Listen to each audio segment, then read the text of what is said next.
So met a few friends of mine, they watched Kash Money and they were like, it's the same old thing, crime in Kenya, all they can do is crime. And I was like, yeah, you can pick a genre, stick with it, but it's what you do with it that actually matters. And I think the production team in this did a very good job with even the crime within this, because this is a decent show. If I was to give this show out of 5, I would give this 4.7 out of 5. I had a great time, and I'm biased because I'm a visual artist, so it looks fantastic.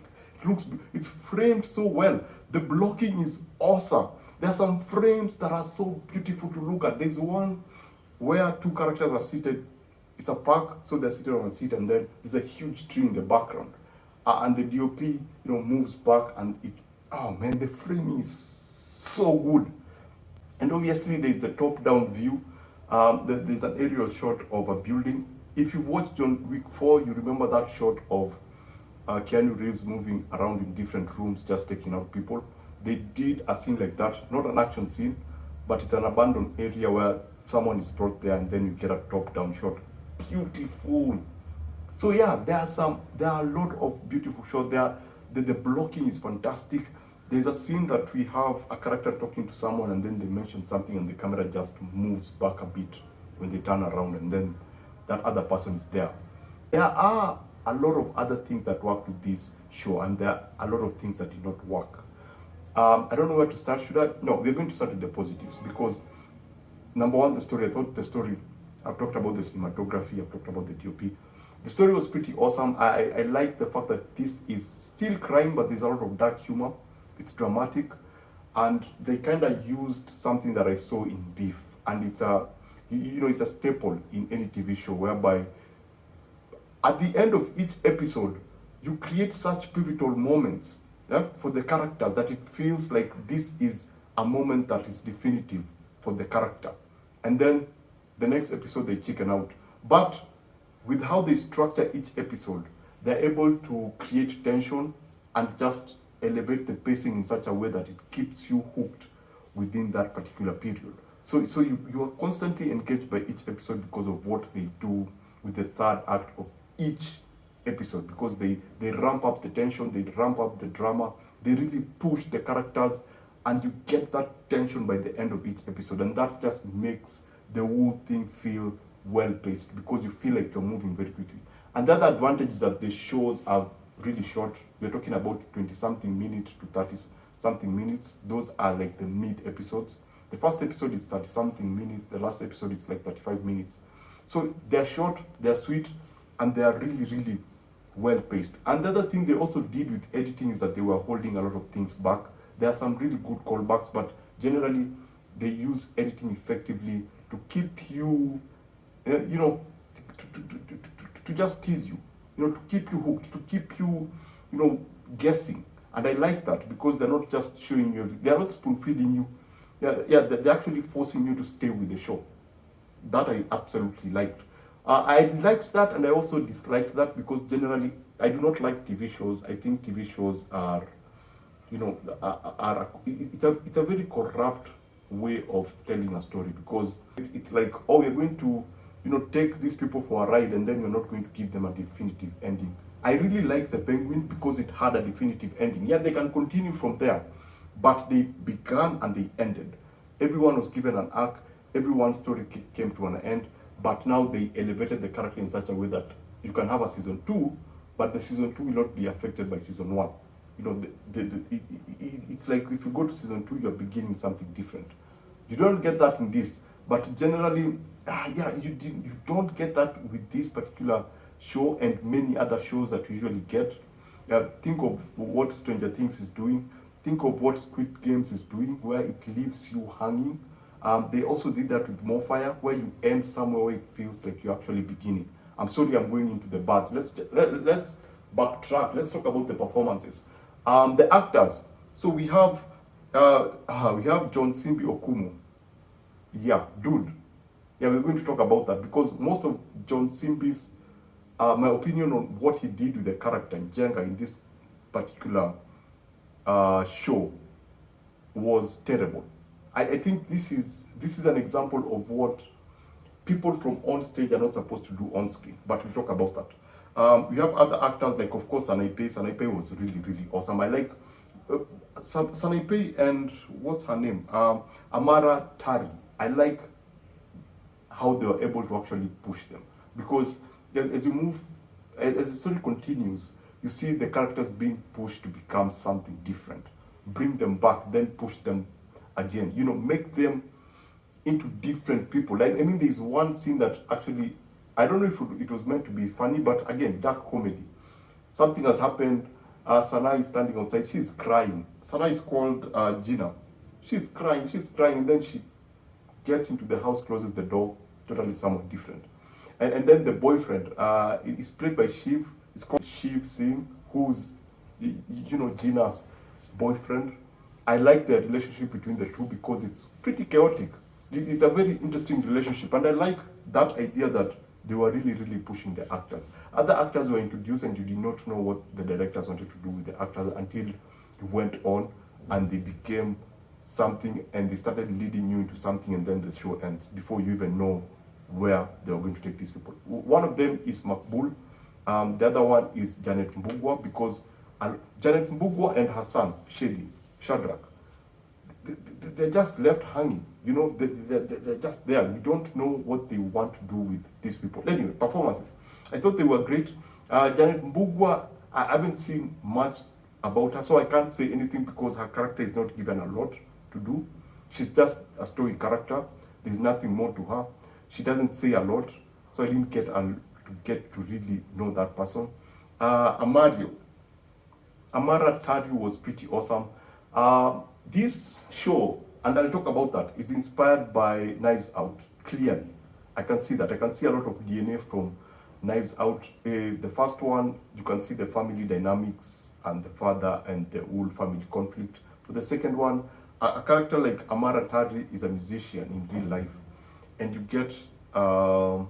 you also get, when you think of Glass Onion, Janelle Monáe is also a musician, and she stars in the movie. So I thought there was a lot of inspiration from Knives Out. Where was I? Yeah, it was still performances. I thought Amara Tari was pretty awesome as the daughter. I like what they were able to push her to, especially her relationship with her father and her feeling about her father after whatever happens. Lenana Kariba, god damn, the love interest in everything that we see. I like where they were taking him at the end, but again, the show ends before we even know where they want to take him. I like that third part where they totally kind of flip everything. They do something interesting with him, and I like the twist. But generally, he's the default love interest in like every single Kenyan show. But they did something really, really cool with him. There were other characters like Ronnie Kariuki. There was Anastaciah Liz Wamoro. The standout for me was Morris. Yeah, they did. There's a bit of typecasting. You can feel that maybe there was a bit of typecasting. But generally, him as the character that he plays in this, I thought was a very, very interesting take. His Philippe, as you go into the last episode and where they're able to push him, I thought was pretty good. His relationship with his daughter was one of the most genuine relationships that I saw within the show, because it feels kind of real. It feels like these two people have been hanging out together for a very long time. They kind of have a relationship even outside, the performance, because there's such fluid interaction between the two that it makes it believable. So I really like where they were able to push Morris. Dedan Juma is fantastic, but again, really one-dimensional. I'll talk about it later. I think he encompasses that character, and thanks to good costume design and makeup design, he looks the part. Character played by Shiv was an interesting character.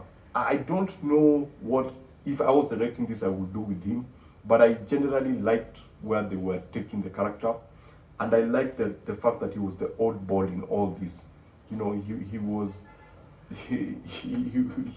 the wild card in all this. He was so unpredictable. You didn't know what he was going to do, despite the fact that it was determined that he was a kind of a dummy, he was kind of an idiot. But generally, the performances were good across the board. I like the house helps. The old lady, I can't remember her name, missed opportunity, especially her relationship with Njenka, but we'll get to that. Now, the makeup, costume, location guys prop teams. These guys did a great job because in relation to the characters and their personalities, which is brought out by the story and the writing, these teams did a great job in creating characters that are believable, personalities that are believable, starting with the outfits, starting with the makeup, generally starting with the look. Because if you look at Gina and you look at, what's her name, Kate, Gina and Kate, distinct in how they wear, distinct in how they dress, distinct in their makeup.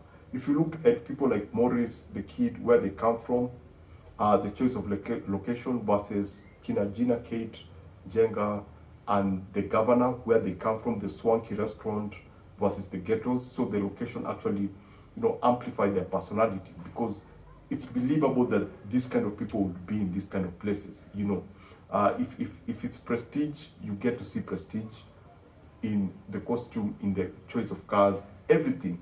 And when one group crosses over to the other side, you can actually see the shock, and the shock feels more believable because of what has been set up by the prop, the costume team, and the makeup team.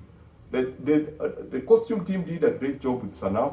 I think there were some really interesting stylistic decisions, like episode 2, white with that was pretty interesting. And with Kate with the yellow, I thought that was a very interesting choice. Their makeup choices with Morris, Christian, that actually make him distinct. And that's the key word here. The personalities are distinct. They're all different and they're all, you cannot mistake one for the other. So that's something that I thought was pretty cool. The other thing that I actually really loved was the fact that they paid a lot of attention to the title card. Yeah, and each episode has a title. That's something that, when I see that, I'm confident that these people know what they're doing with each episode. And it's a Swahili saying. That's one of the best things ever. It gives me confidence that these people had this planned out. It's not like we are going to shoot one thing, then we are going to divide it. No, they knew what they were doing with each particular episode. And some episodes align very well with what that saying is. The title card is the title card is awesome, over the top, yes, but it's pretty cool in that it's a representation of the show itself. I thought that they overdid the font work because you don't need, it's so dramatic. The font is so dramatic. It has so many things going for it. It's like almost over dramatic. You should have removed the blood, put in the gun, maybe have the pistol. You don't need the gun, you need the bullet and the title.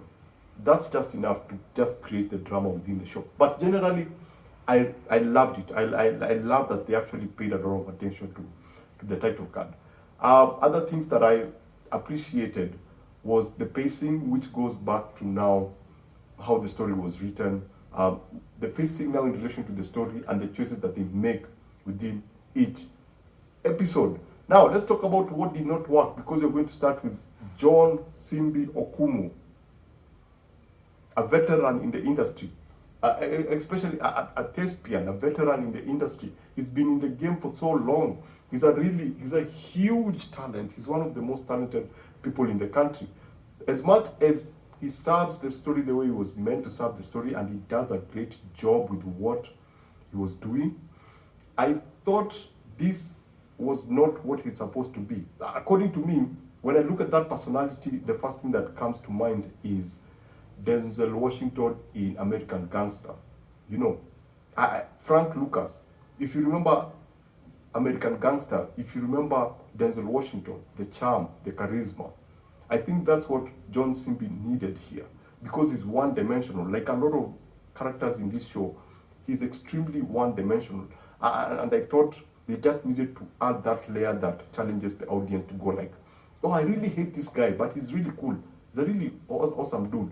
Then I would have gotten rid of that overexpression. This is a good example of what a person who's from theater should not do on screen. The overexpression did not work for me because it became a bit cartoonish with time. Like when he like looks and then his eyes totally change. I'm like, you don't need to do that, man. You can work with a stare, just a toned down stare with what you say without exaggerating everything. That makes you feel terrifying as much as you are lovable. Smile a bit, laugh, but I wish they made this character extremely unpredictable, whereby he's laughing with people and the next thing is shooting the guy. Which I was like, okay, the moment that he started speaking and I looked at his mannerism, I knew this was not going to go well. Which again goes into that one-dimensional character. So I just wish there was that. I wish he was given more depth. In fact, I thought his character became more interesting when whatever happened to him happened to him. When he appears as this other thing, I thought he was far more interesting because there was much more to him. There was much more thought into what he was saying, into who he was, than when before he was just this one stone face. He was arguing with everyone. He was just a basic terrible person. That template of just a terrible person, have the expression stoic, the person who's always talking, have that. He's so generic that I was kind of disappointed, because you need to look at the caliber of actor that you have here. He's a very good actor, and I think there was an opportunity to actually push him as a character, push him as a personality, allow him to become something more unpredictable. It's the word, I think, whereby the audience look at this person, even when whatever happens to him, you go like, yeah, he deserved that, but my goodness, that guy was awesome, man. Why did they deny him? Now what is this other person going to do? Now, something that I thought was a missed opportunity was his relationship with one of the house helps, especially the older house help, because it's obviously clear that she's been there for a very long time. And I'm not talking about a romantic relationship, I'm talking about a trust relationship where, for example, between him and Gina, he would always consult this older woman who has always been there. He would always look up to this older woman who knows a lot of things. So, for example, if it's parking, he can always ask her to be the one who does stuff for her. She should be the one who prepares food for him. She should be the one who makes clothes for him. And maybe they can have conversation in order to just kind of, in a way, humanize him in such a way that he becomes kind of likable. Have him ask her how her family is doing, or how she's doing as a person. Have that moment where people go like, oh my gosh, this person is terrible, but he's also awesome. Have him talk to the bodyguard. You have that thing here where the bodyguard is always stuck. He's always like, I'm a bonda. He's always like, no, you don't need. These are people who go to scheme with this person. He needs to talk to them like they're people. He needs to have them in their camp. You need him to be charismatic, and that's what I did not see in this, especially with the caliber of this particular actor. I wish he was pushed more with the writing, screenplay, and direction. I wish they just pushed to make him an interesting personality rather than just an outright, basic, generic, bad guy. Yeah, apart from that, the other thing that I thought was a missed opportunity was environmental sound design. The ADR is awesome. It's warm. It's actually it's a very warm, heavy, deep ADR. You can hear people clearly, and it complements the hue, because the hue is turned up to 11. So it's a very deep looking show in terms of color. And then you have now the voice work. The ADR is very, very warm. But then you don't have the environmental design, which makes everything feel kind of artificial. Example, this guy walks out to the opening is the field. You don't hear the wind. There's an old man talking to kids in a place where there's a tree. Where there's a tree, there will be birds. Where the birds, you don't hear them. There is a shooting range. Gina and the boyfriend, played by Shiv, are having a conversation. I can see a fan in the background, but I cannot hear the fan. You walk into the house. The sitting area, you can see the kitchen, but you don't hear all this other ambient noise of the kitchen.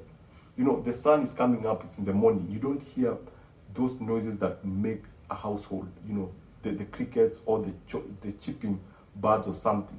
You didn't have enough environmental noise to complement the ADR, because every time you look at a character speak, they would feel like it's something that is layered on top. Now, that's not a big deal. I'm not saying, oh, the ADR was obvious. No, I'm not saying that. The ADR actually works very well in relation to the picture, because the picture is very colorful. It works very well. So I wish that they had taken enough time with the environmental stuff and just added a bit of warmth, added a bit of environmental noise to complement what they had produced. The other thing that I had a challenge with now is the TV show formula, because there's an element of beef in this particular show. Beef, if you haven't watched Beef, is that thing of you elevate a particular episode at the end, whereby you make some definitive decisions with particular characters. And I absolutely liked where they took the first episode. There are things that they did I thought that were extremely bold. They were very, very bold. And I was like, stick to it. Just stick to it. And like Beef, if you've seen Beef on Netflix, they did the exact same thing, which is you say something, you introduce this dramatic moment, and then you go to the next episode and you backtrack. You know, you chicken out. You go like, oh my gosh, no, it wasn't that way, it was this way. I'm like, no, man, follow up. I wish, because, man, there's some things that they did, man. I was like, if you only continued with what you had to do, with what you had introduced, it would have been more gutsy. It should have been more courageous. Because what they're doing right now is keeping you hooked. Even with the ending, there's so many ends that have not been tied. You know, there's so many acts that have not been touched on. The governor, what happened? Maqbul and the phone, what happened? Actually, here's the thing about the phone. The phone is, I really love, this is something I forgot to mention.